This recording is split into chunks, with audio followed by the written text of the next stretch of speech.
In a world where ethics and leadership are more scrutinized than ever, what if the advice from a 16th century political philosopher still holds terrifyingly relevant power? What if the secret to success in modern society isn't found in moral purity, but in calculated cunning? Niccolò Machiavelli thought so, and his concept of virtù, not to be confused with virtue, might just force us to rethink what it really means to be good or effective. Welcome to the unfolding journey, where history, philosophy, and modern life intertwine. Here, we dive deep into the timeless ideas that shape our world today. If you love peeling back the layers of the human story, you're in the right place. Niccolò Machiavelli is one of the most controversial thinkers in Western political philosophy. Often misrepresented as a cold-hearted schemer, his most famous work, The Prince, is frequently seen as a guide to ruthless leadership. But to stop there is to miss the deeper philosophical foundations of his ideas, especially his concept of virtue. Now, virtue is not virtue in the Christian or Aristotelian sense of being morally good. Instead, it's a much more complex and worldly quality. Think of it as a combination of boldness, pragmatism, adaptability, strategic foresight, and even a bit of cunning. It's the quality that allows a leader, or any individual, to shape their destiny in an unpredictable world. Machiavelli's virtue isn't about being good in a moral sense. It's about being effective in achieving and maintaining power, especially in a world governed by chaos, chance, fortuna, and human self-interest. To contrast Machiavelli's virtue, let's briefly touch on what we usually mean by virtue in ethical discussions. In classical philosophy, especially in the works of Plato and Aristotle, virtue, eirete in Greek, was the excellence of character. It involved cultivating qualities like justice, temperance, courage, and wisdom to live a flourishing life, eudaimonia. Christianity later emphasized humility, faith, and charity as moral virtues, focusing on inner purity and adherence to divine commandments.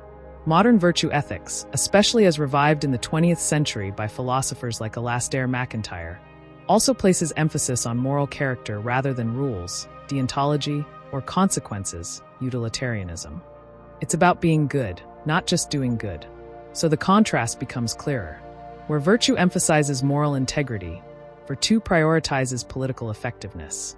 One is about being, the other is about achieving. At first glance, Machiavellian virtue and traditional virtue seem irreconcilable.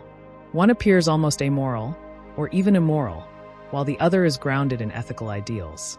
But as we peel back the layers, a more nuanced picture emerges. Machiavelli didn't write The Prince as a guide for psychopaths. He wrote it as a response to the brutal political reality of Renaissance Italy, a land torn apart by war, treachery, and shifting alliances. To survive, let alone govern, required a kind of leadership that wasn't always morally good by classical or religious standards.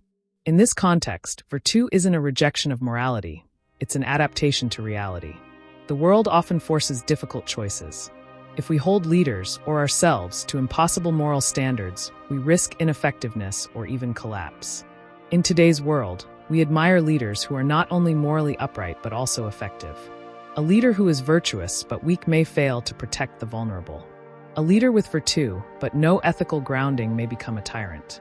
So perhaps the real challenge is not choosing one over the other, but synthesizing both.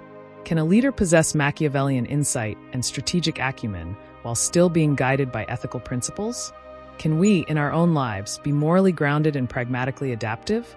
Think of figures like Abraham Lincoln or Nelson Mandela. Both were deeply principled, but also politically savvy. They understood compromise, timing, and narrative.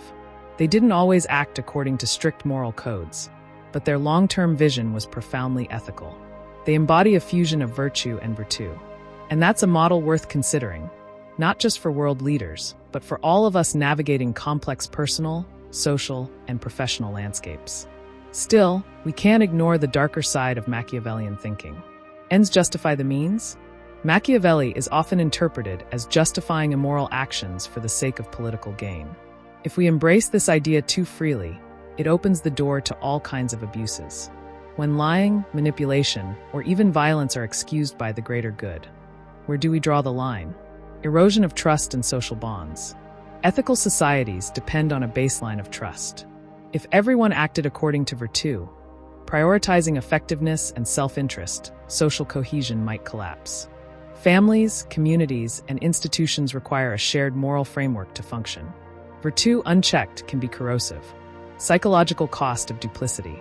Living a life where you constantly manipulate outcomes may bring success. But at what cost? Psychological research shows that duplicity and unethical behavior lead to stress, guilt, and alienation. Virtue isn't just for society's sake. It's essential for personal well-being. Perhaps the real insight is that virtù and virtue are not enemies, but uneasy companions. One speaks to our need to act effectively in a messy, unpredictable world. The other speaks to our need to live meaningfully and build a just society. The tension between the two is not something to resolve, but to navigate. Think of virtù as the steering wheel and virtue as the compass. One controls the direction, the other tells us where we ought to go. Without the steering wheel, we're at the mercy of the terrain. Without the compass, we risk driving in circles or worse, toward destruction. We all face ethical dilemmas in our daily lives. Whether you're a manager trying to lead a team, a student navigating competition, or simply a citizen trying to make sense of political discourse, you encounter choices where effectiveness and ethics don't always align. So how do we apply this? Understand context. Not every situation requires rigid moral rules. Sometimes, the best ethical action is one that involves compromise. Set non-negotiables. Even Machiavelli acknowledged limits. He didn't advocate evil for its own sake, only when it was necessary and strategic. Define your red lines. Practice ethical pragmatism. Adapt your methods to the moment, but never lose sight of your moral North Star. Machiavelli didn't write a guide to evil. He offered a mirror, a brutally honest one, to show us how the world often works.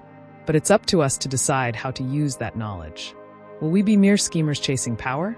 Or will we be wise stewards, integrating virtù and virtue in a way that honors both our human potential and our ethical responsibilities? The journey between those two poles is not easy, but it's one worth taking. Thanks for watching today's deep dive on virtù versus virtue. If this made you rethink your views on leadership, morality, or even your own decision-making, then you've already begun the unfolding journey. Backhand index pointing right if you enjoyed this content. Don't forget to like, comment, and subscribe. Hit the bell icon so you won't miss future episodes where we unravel more philosophical tensions shaping our modern lives. Until next time, keep questioning, keep seeking, and keep unfolding.